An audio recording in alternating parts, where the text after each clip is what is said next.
Assalamualaikum warahmatullahi wabarakatuh. Selamat datang di acara Didaktif, diskusi daring interaktif yang diadakan oleh Perpustakaan Supiati.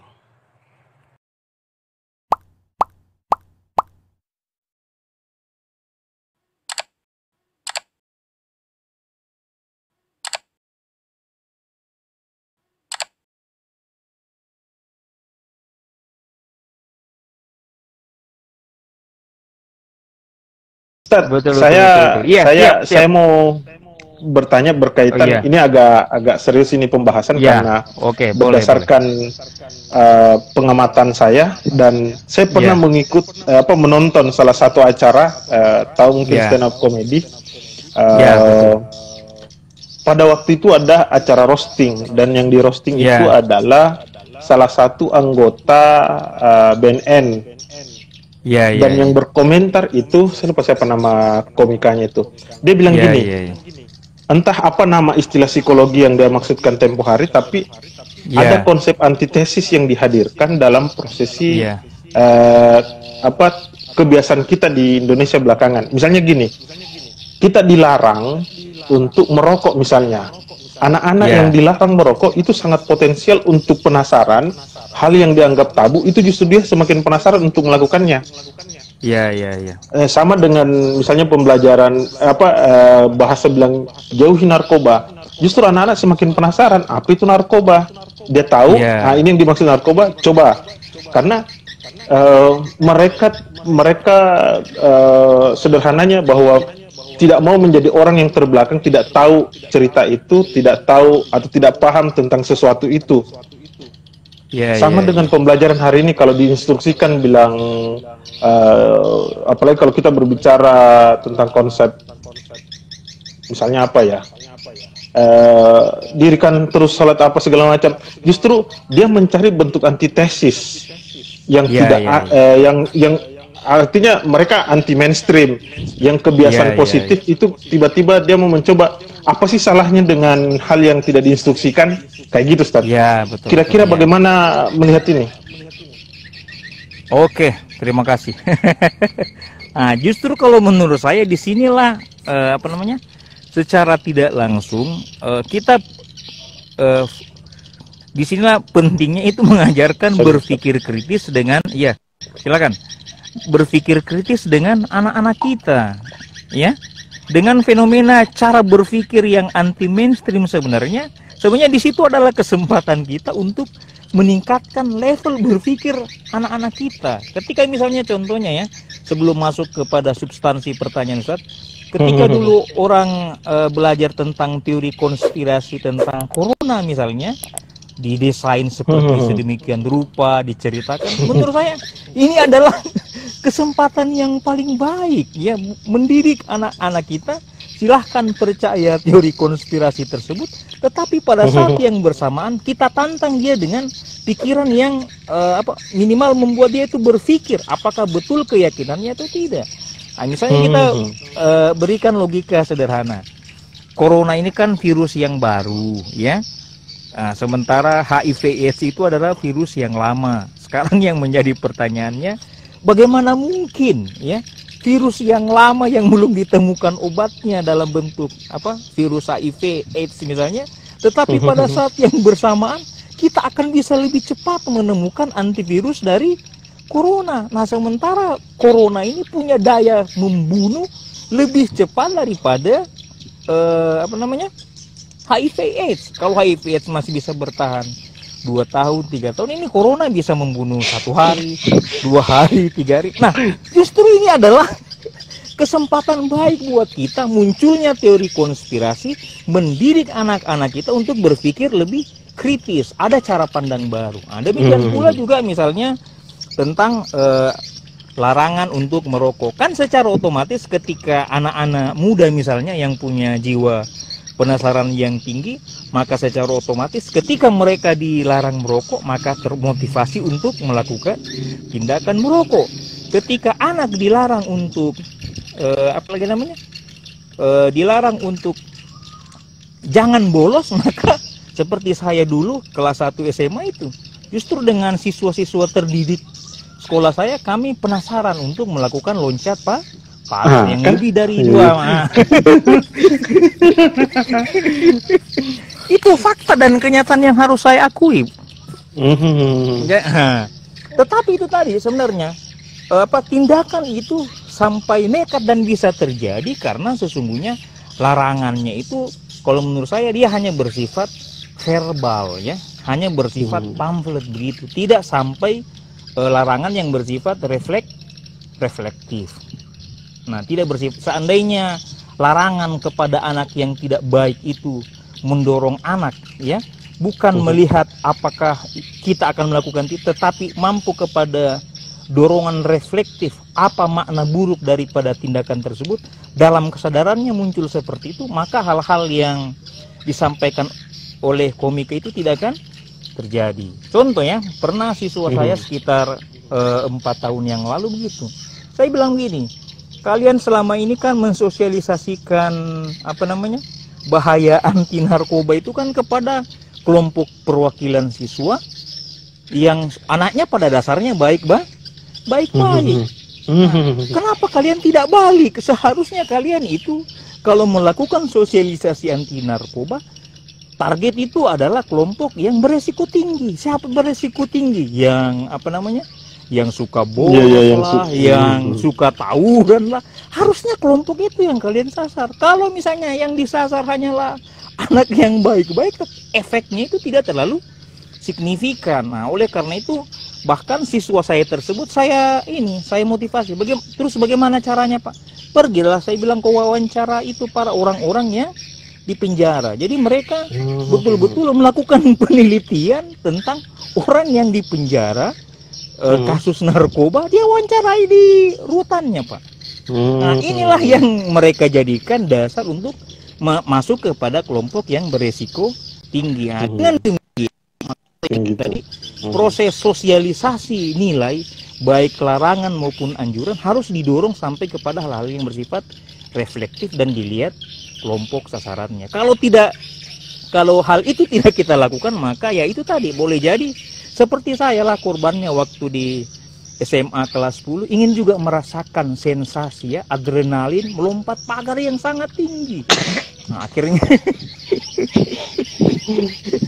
ya cukuplah saya. Memang kalau menurut saya, kenapa itu bisa menjadi begitu? Karena tidak ada proses edukasi, ya, edukasi yang sampai kepada hal-hal yang bersifat reflektif dalam diri siswa. Seperti itu, Ustaz. Jadi metodenya ini jamaah tablik, ya. Jadi kalau bisa, ya, fenomena kita adalah kebanyakan orang yang diceramahi adalah orang yang sadar, yang ke masjid. Ya, tapi betul. mengapa tidak kita pakai metodenya jamaah tablik yang langsung ke lapangan, ya, betul. yang tidak pergi ke masjid, pergi ceramah. luar biasa. Iya, harusnya seperti itu, Ustaz. Iya. Iya. Ada yang menarik ini, Ustaz. Saya kembali pada substansi diskursus kita hari ini berkaitan dengan kemampuan anak. Artinya kita berbicara psikologi. Yang menjadi fenomena guru atau keluhan guru misalnya, ketika berkaitan erat dengan itu tadi yang saya bilang kemampuan. Misalnya contoh sederhananya gini, Ustaz.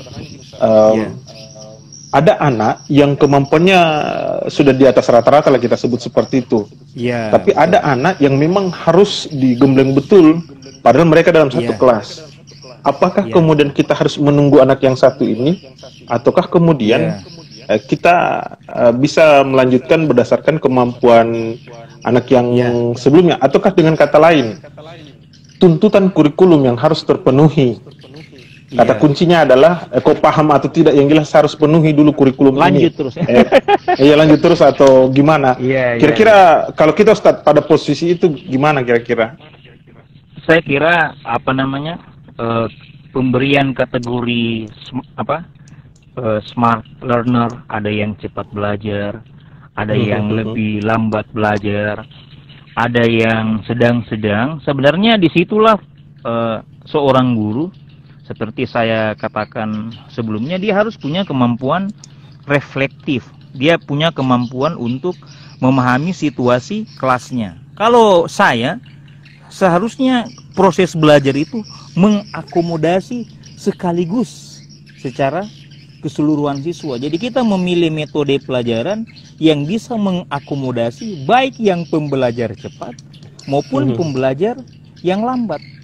Apakah itu bisa mungkin? Kalau dalam pengalaman saya mungkin. Bagaimana seperti saya bilang tadi ya, logika sederhana yang saya bangun tentang manakah yang lebih besar antara bintang dengan bulan, baik dia pembelajar cepat maupun pembelajar lambat, maka secara otomatis kalau berdasarkan penglihatan itu sama.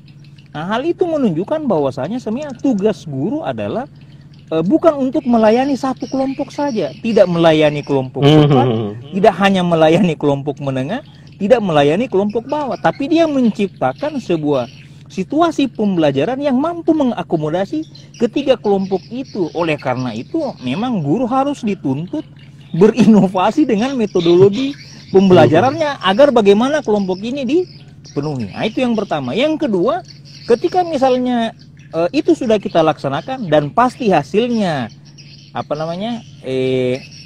tidak sesuai harapan, meskipun kita berusaha bagaimana, disitulah fungsinya program remedial dengan program pengayaan. Siswa-siswa yang dalam metode yang kita ingin capai semuanya sudah sampai kepada levelnya, maka untuk meningkatkan levelnya mereka diberikan tugas tambahan melalui pengayaan, pendampingan pengayaan. Tetapi siswa yang belum mampu mencapai ke arah sana, nah itulah yang dilakukan pembimbingan dalam bentuk remedial. Jadi remedial itu bukan dilakukan setelah ujian semester, tetapi dalam proses pembelajaran dari awal sampai ujian semester.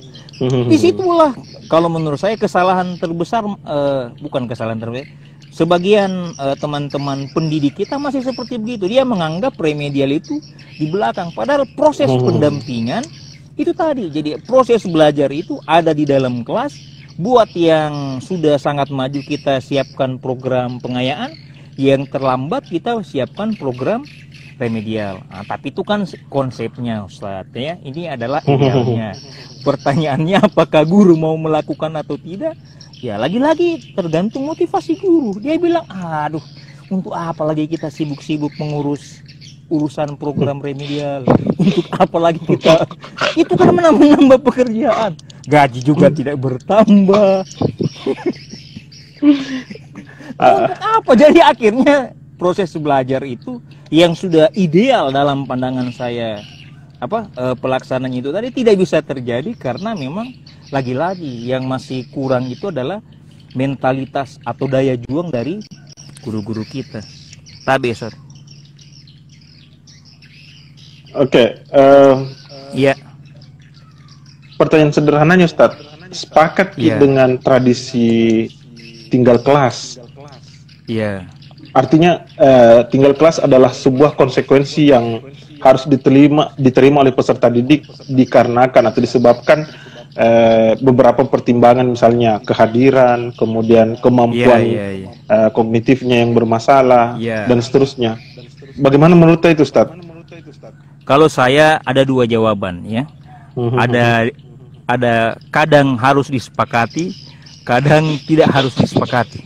Tergantung situasi dan kondisi. Saya sebenarnya dulu itu sangat berada kepada satu aliran. Bahwasanya tinggal kelas itu menunjukkan bukti guru gagal mengajar, ya. Guru itu dulu waktu saya pada masa lalu saya berprinsip itu. Ternyata setelah saya masuk di beberapa sekolah, justru menurut saya kadang itu diperlukan. Mengapa? Karena ternyata ada ada juga anak-anak siswa kita, karena dia berlatar belakang, misalnya orang tuanya kepala dinas, apalagi dulu misalnya SD SMP berada di bawah kepala dinas kabupaten.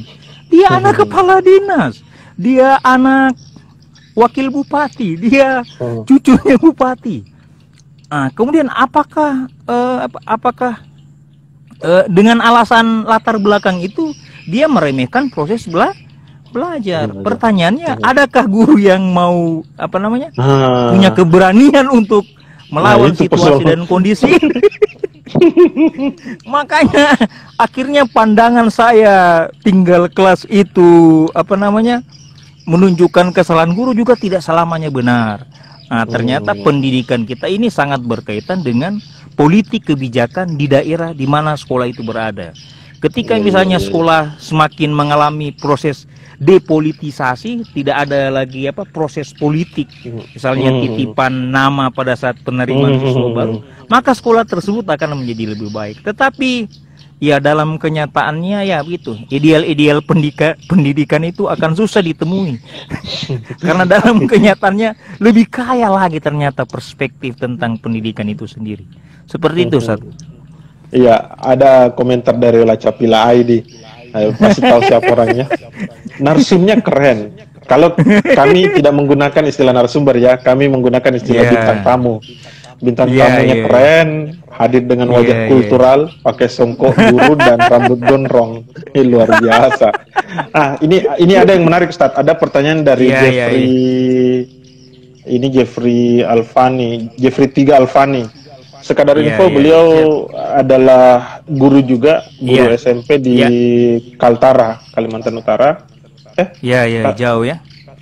Iya, kayaknya Kaltara, Ustaz. Menarik sekali, Kanda. Bagaimana ini agak nyentrik ini anunya. Kanda, bagaimana dengan guru yang sudah bersertifikasi? Apakah dijamin 100% guru yang lebih baik dari guru yang belum bersertifikat gitu? Iya. Nah, ini kasuistik sebenarnya, lebih kepada melihat apakah sertifikasi itu memberikan jaminan kualitas guru atau bagaimana, Ustaz? Iya. Silakan. Oke. Terima kasih pertanyaannya. Biasanya pertanyaan ini lahir daripada guru-guru yang belum sertifikasi. Tapi beliau kayaknya sudah sertifikasi, Ustaz. Oh, sudah sertifikasi. Alhamdulillah, alhamdulillah ya.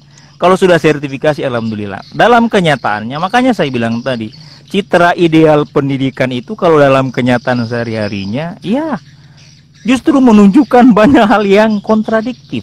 Apakah guru yang bersertifikasi lebih berkualitas dengan guru yang tidak sertifikasi? Ya dilihat lagi gurunya. Kalau gurunya memang sebelum sertifikasi sudah berkualitas, maka secara otomatis ketika dia dapat proses sertifikasi itu sudah bonus. Tetapi kalau misalnya sebelum sertifikasi dia pada dasarnya adalah guru yang secara kemampuannya terbatas ya dalam tanda petik. Nah, sekarang pertanyaannya seperti begini. Mungkinkah guru yang mengajar 10 tahun dengan gaya belajar konvensional, gaya mengajar konvensional 10 tahun mengajar, 15 tahun akan berubah dengan pelatihan hanya 14 hari melalui diklat profesi guru 14 hari. Apakah Bapak Pak Karman bisa bayangkan 14 hari merubah gaya mengajar selama 10 tahun 15 tahun? Menurut saya itu sesuatu hal yang sangat berat, sehingga dengan demikian sampailah kepada kita bahwasanya proses diklat profesi guru itu baru berbicara tentang peningkatan kesejahteraan guru, memperoleh penambahan penghasilan. Tapi kalau menyangkut kualitas dan kompetensi, saya kira banyak juga studi yang dilakukan di beberapa universitas yang menunjukkan bahwasanya belum ada perbedaan yang signifikan antara yang sudah sertifikasi dengan yang tidak sertifikasi. Seperti itu, Ustaz. Siap. Artinya memang setuju bahwa negara administratif ini perlu sepertinya direkonstruksi. Ya, karena belum apa-apa. Sangat perlu. Iya. Apalagi ya yang menjadi persoalan? Kira-kira kalau sistem zona menurut Ustaz bagaimana?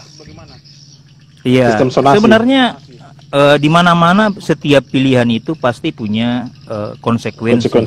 Baik yang bersifat positif dan negatif, ya. Saya itu pada dasarnya sangat pernah, coba kita bayangkan, Ustadz Karman ya. Bagaimana hidup kita seandainya teman kita waktu SD selama 6 tahun ya karena zonasi, itu pula teman kita waktu SMP 9 tahun. Pas SMA kita berteman lagi dengan dia selama 12 tahun gara-gara zonasi. Maka secara otomatis justru keberadaan sistem zonasi ini menyebabkan pergaulan kita tidak luas. Saya ketemu kamu umur 7 tahun, pada saat saya lulus 17 tahun, kamu tong lagi ikut temani. Maka secara otomatis keberadaan sistem zonasi ya dengan seperti begini menyebabkan anak-anak kita kan kurang gaul ya, kurang punya teman dengan latar belakang sosial yang tinggi. Apalagi kalau misalnya dalam konteks masyarakat yang sangat plural, misalnya di Makassar kah, di Jakarta, coba bayangkan temannya SD, mohon maaf ya, dia hanya beragama Islam, SMP Islam to, SMA Islam to. Ketika misalnya dia kuliah di Manado dengan mayoritas yang beragama non muslim misalnya, atau di tempat lain, dia akan mengalami kegegeran budaya. Kenapa? Karena dia tidak terbiasa, tidak terlatih dari tingkat dasar. Akhirnya dia akan mengalami itu kekagetan kultural ya, culture shock kalau menurut Alvin Toffler ya. Nah, itulah yang menyebabkan dalam pandangan saya ya, tetap zonasi punya sisi positif. Misalnya dia menghilangkan yang namanya klaster sekolah favorit, skala unggulan, tapi pada saat yang bersamaan ingat, kalau menurut saya pengalaman terpenting kita itu justru punya teman. Saya punya teman sampai di Palopo misalnya yang bernama Ustadz Karman, itu sebuah anugerah yang tidak akan mungkin saya terima kalau saya sekolahnya zonasi, di SD zonasi, SMP zonasi, kuliah zonasi lagi. Jadi tidak akan mungkin saya ketemu dengan orang seperti Syahidah Said, orang Mandar yang sekarang di Kalimantan, ketemu ya saudara-saudara yang lain lah, begitu. Iya. Saya butuh kritik. Kritik itu kan lebih kepada kelebihan dan kekurangan. Betul. Tentang metode hari ini, Ustaz. Maksud saya pembelajaran elektronik atau lebih dikenal dengan e-learning. Bagaimana menurut itu, Ustaz? Ya, kalau menurut saya teknologi pendidikan, khususnya kalau masa pandemi ya. Kalau kita bicara tentang masa pandemi, seolah-olah pembelajaran itu ya, saya bilang tadi hakikat belajar itu digantikan dengan kehadiran yang namanya teknologi belajar atau e-learning atau belajar dari rumah yang tetap lagi menggunakan fasilitas. Saya kemarin sempat diskusi ya dengan sebuah lembaga belajar online yang berbasis berbayar. Saya bilang begini, apakah aplikasi Anda bisa membantu saya untuk menilai kemampuan siswa dalam mengaji?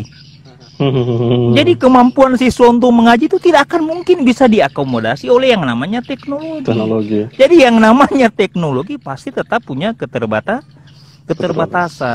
Oleh karena itu sekolah-sekolah atau sebagian guru yang menganggap bahwasanya e-learning itu adalah jawaban daripada proses belajar di pandemi, kalau menurut saya itu adalah jawaban-jawaban yang masih perlu untuk dipertanyakan lagi. Karena sesungguhnya yang namanya proses belajar e-learning, secanggih apapun dia tidak akan bisa mengakomodasi, tidak bisa mampu mengakomodasi banyak hal, mengakomodasi penilaian sikap misalnya, mendorong siswa belajar reflektif misalnya, mendorong siswa punya kemampuan membaca data misalnya.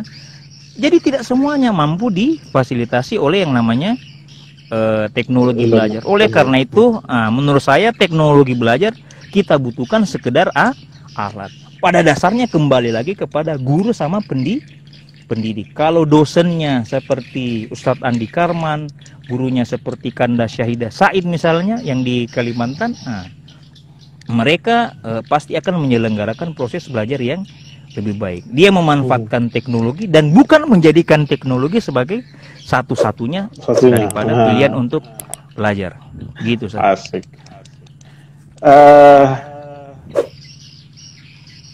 Ada satu lembaga lagi yang dibuat, dan ini kontroversi juga sih. Di sisi lain ada yang menganggap buruk, tapi ada yang menganggap justru dia membantu kita untuk melakukan proses belajar cepat. Apalagi nanti ujian nasional akan ditiadakan misalnya. Betul. Bahkan jauh sebelum ditiadakan, justru ditiadakan memang di tahun ini. Gimana itu, Ustaz? Kalau saya justru ada pertanyaan yang mendasar yang kadang kita lupakan. Pertanyaannya adalah kenapa bimbel harus ada? Ya, kenapa bimbel sampai lahir? Bimbel lahir karena menurut saya negara gagal menyiapkan proses belajar.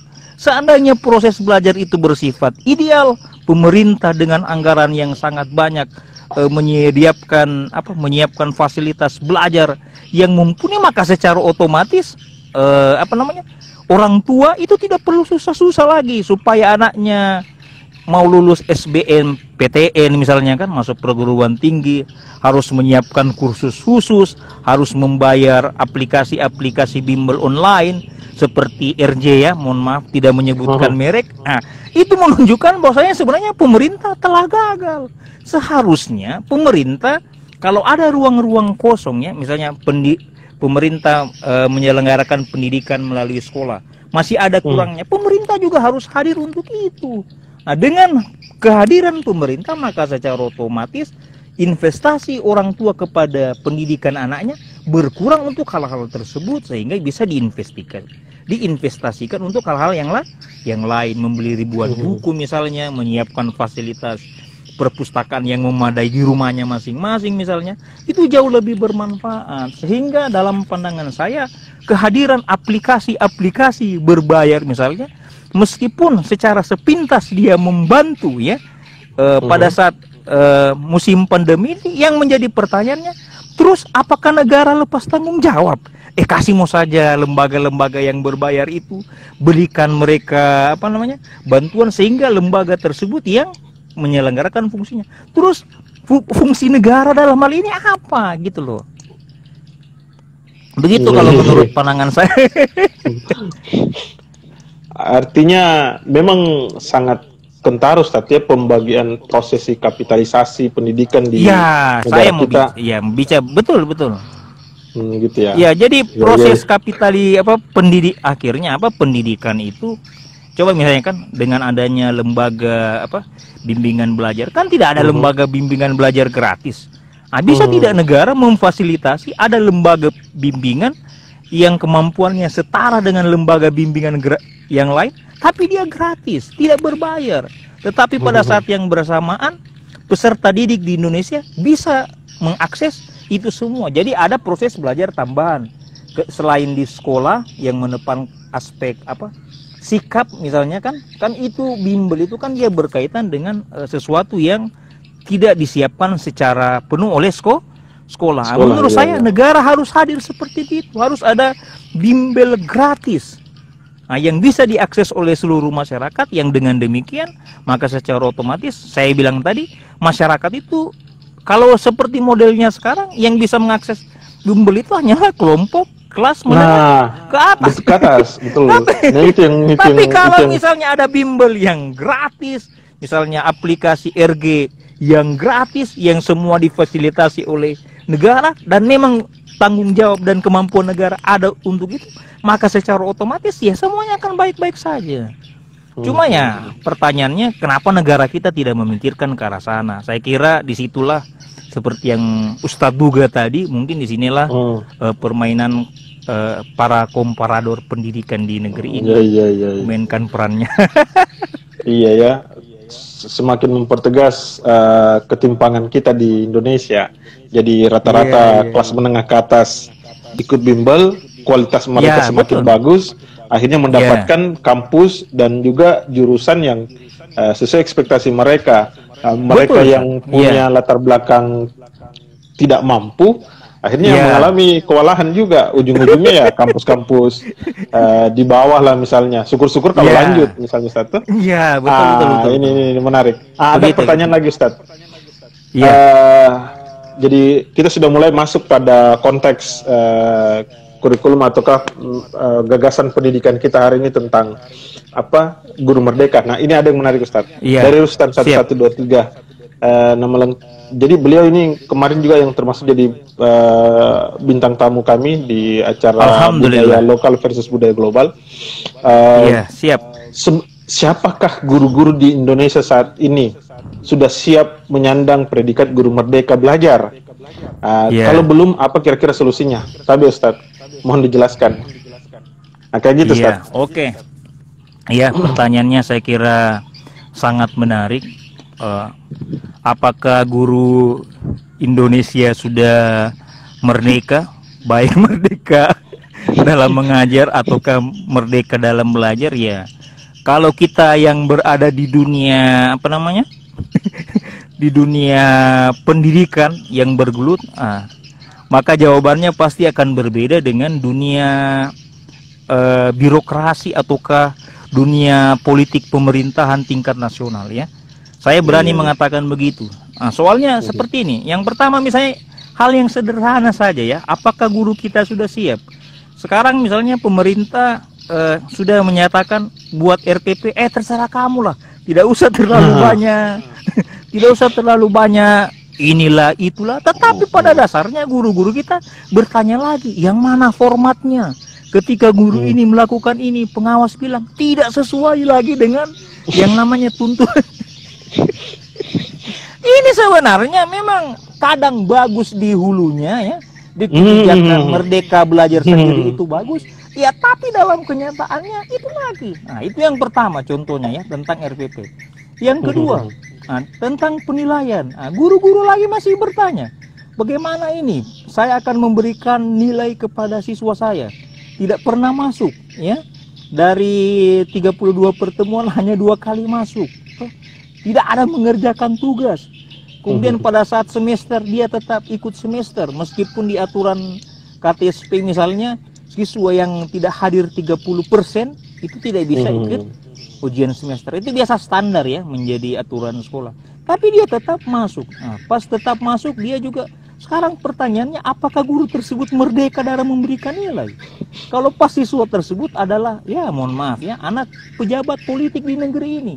Pejabat politik, pejabat pemerintahan, kepala ini, maka secara otomatis tidak ada yang namanya kemerdekaan. Kenapa? Karena selama sekolah politisasi lembaga pendidikan oleh kelompok-kelompok tertentu itu tidak mampu kita sterilkan, maka selama itu pula ya menurut saya gagasan guru merdeka dari hulunya yang sudah sangat baik ini, ketika dia hilir sampai di dunia kenyataan susah tadi. Kalau makanya saya bilang kalau ditanyakan terus apa solusinya, memang perlu aturan yang lebih, regulasi yang perlu lebih tegas yang menyatakan bahwasanya sekolah itu memang betul-betul dia harus terlepas dari segala proses politik ya.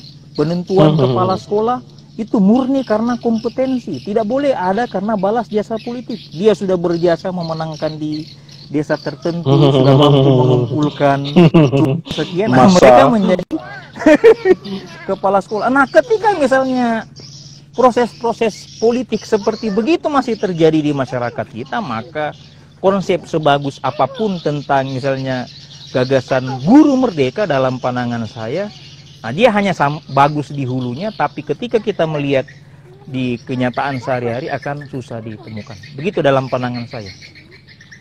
Siap. Nah, ini berkorelasi. Jadi sudah terjawab secara tidak langsung. Ada pertanyaannya Ustadz Kama ini Ustadz. Ya, boleh. Apakah Guru Said sudah merasa guru merdeka?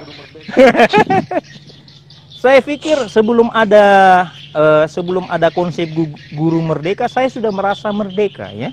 Meskipun dia gagasan ini baru dikenalkan di kabinet tahun 2019. Betul.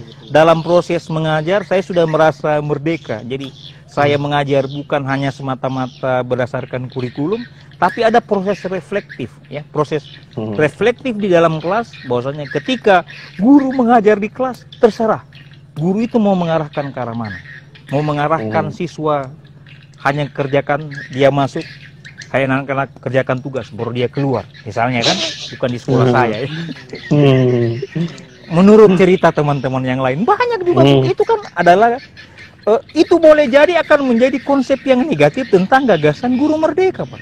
Kenapa? Karena guru merdeka mengajar, berarti ketika dia masuk ke kelas, anak-anak buka halaman 13, kerjakan ya 60 menit ke depan saya datang lagi, saya kan merdeka mengajar.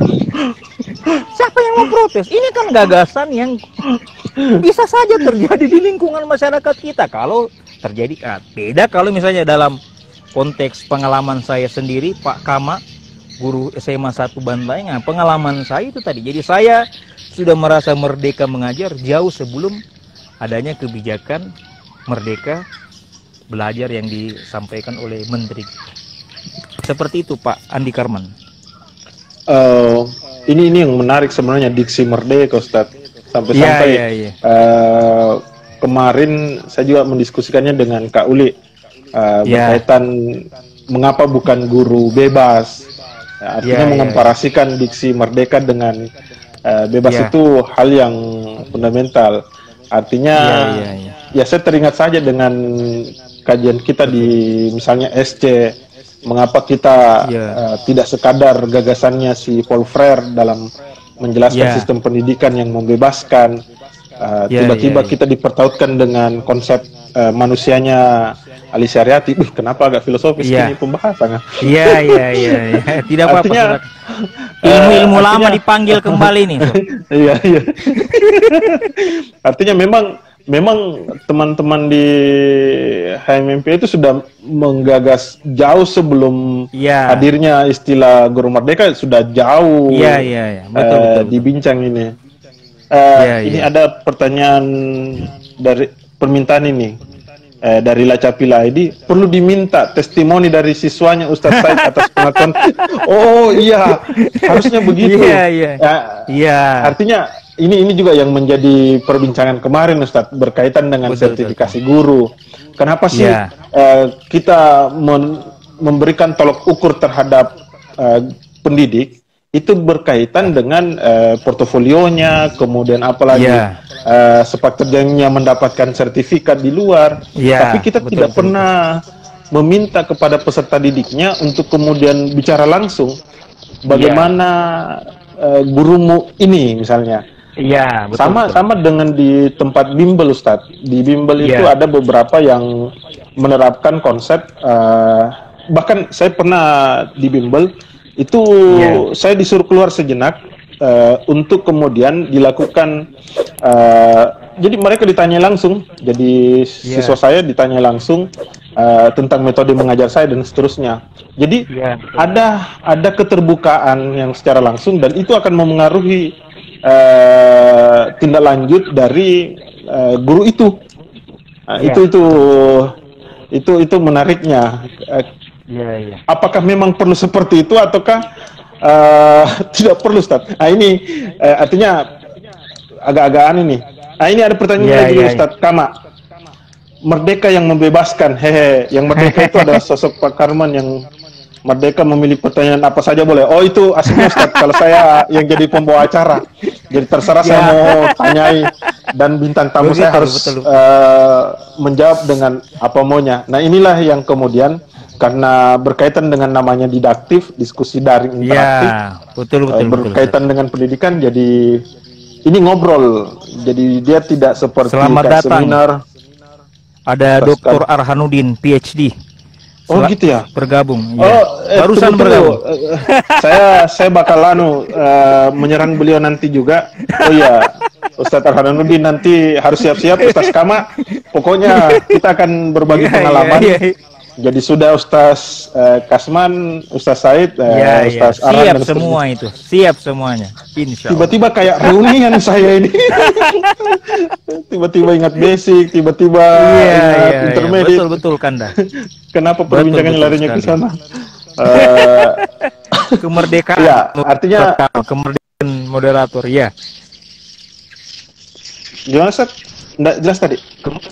Kemerdekaan menurut Ustadz Kama, kemerdekaan seorang moderator, pembawa acara begitu. Dia bisa mengarahkan diskusi.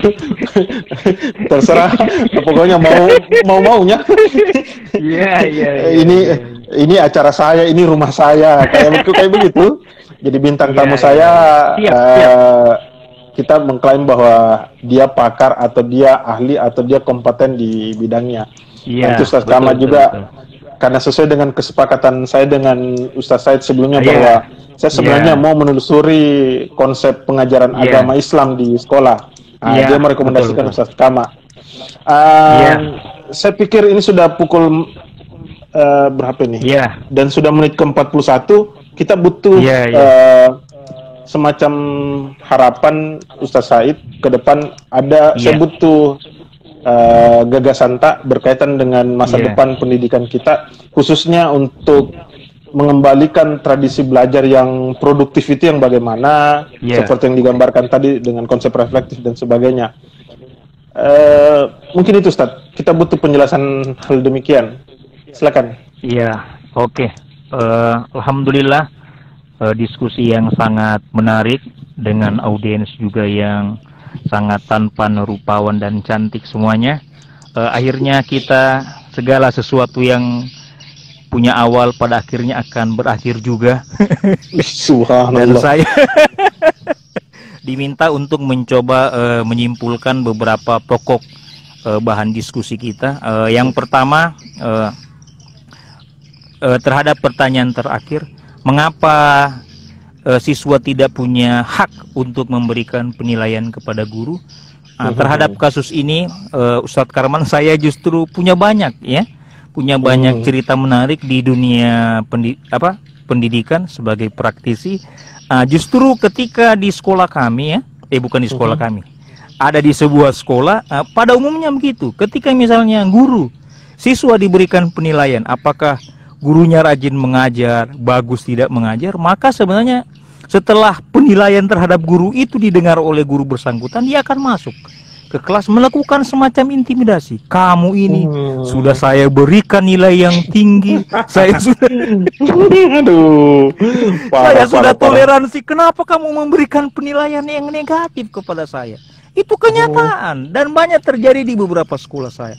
Oleh karena itu sebenarnya penilaian guru, seperti yang saya selalu katakan, penilaian siswa kepada gurunya itu akan bisa berlangsung objektif selama tidak ada proses politisasi untuk itu.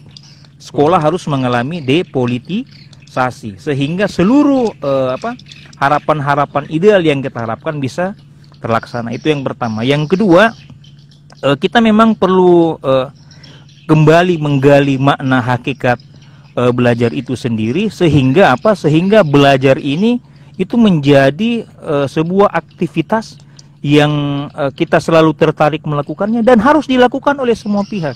Yang belajar itu tidak hanya siswa. Yang namanya proses belajar itu bukan hanya di lembaga pendidikan, tapi sebagai orang tua kita punya tanggung jawab untuk belajar. Sebagai pendidik, sebagai guru, sebagai dosen, kita betul-betul harus terus belajar. Belajar untuk apa? Yang penting adalah belajar meningkatkan level, seperti yang kita ceritakan di awal. Kalau misalnya anak itu bergerak levelnya dari merangkak, belajar berjalan, berlari, kita juga sebagai guru, kita juga sebagai orang tua harus mampu meningkatkan level kita, dari level lahiriah menuju level batinia, dari hal yang bersifat jasmani harus meningkatkan level kita ke hal yang bersifat ruhani. Misalnya siswa, dia dari kelas 1 SD, kelas 2, kelas 3, kelas 4 sampai kelas 6 harus ada peningkatan level ketika dia naik kelas. Peningkatan level itu jangan hanya terjadi pada hal-hal yang bersifat jasmani. Coba kita lihat, kalau ada anak kelas 1 sama tingginya dengan kelas 6, berarti dia bermasalah gizi. Orang bilang penyakit tengkis. Nah, kalau anak-anak normal itu, kalau dia dari kelas 1 tinggi badannya meningkat di kelas 6 SD, berarti dia gizinya terpenuhi. Tapi yang menjadi pertanyaan, apakah membesarnya fisik seseorang, jasmani seseorang, tinggi badan seseorang berkorelasi dengan tingkat kedewasaan berpikirnya? Nah, ini yang perlu sebenarnya menjadi tanggung jawab kita kepada guru, bahwasanya kita harus mendampingi anak-anak kita bertumbuh secara fisik, tetapi juga bertumbuh secara ruhani, secara spiritual juga harus terus-menerus melakukan peningkatan. Saya kira seperti itu catatan yang bisa saya sampaikan. Siap. Terima kasih banyak Ustadz atas diskusi di sore hari ini. Semoga tidak bosan. Nanti ada hal. Kalau saya Ustadz, justru saya punya metode. Ini sekadar berbagi pengalaman saja. Saya teringat saja dengan Anne Frank ketika dia harus bersembunyi dan kemudian dia mencatat perjalanan hidupnya. Maka dengan sendirinya saya biasanya kalau sama peserta didik saya merekomendasikan untuk membeli buku diari. Jadi buku diari itu saya merekomendasikan untuk mencatat pengalaman mereka belajar. Jadi tiap pekan, kadang mungkin 3 pekan kemudian baru saya periksa. Tapi saya bilang memang sama dia, semakin kau kritik pengajaran saya, maka dengan sendirinya itu tidak, sebenarnya pada substansinya tidak ada relasi dengan nilai. Semakin banyak hal yang kau berikan kepada saya, maka itu akan memberikan kontribusi juga untuk masa depan kalian gitu. Jadi sederhananya begitu, Ustadz. Termasuk mereka kalau mau menulis pengalaman hidupnya, tiba-tiba ada masalah pribadinya, kita bisa tahu di situ, Ustadz.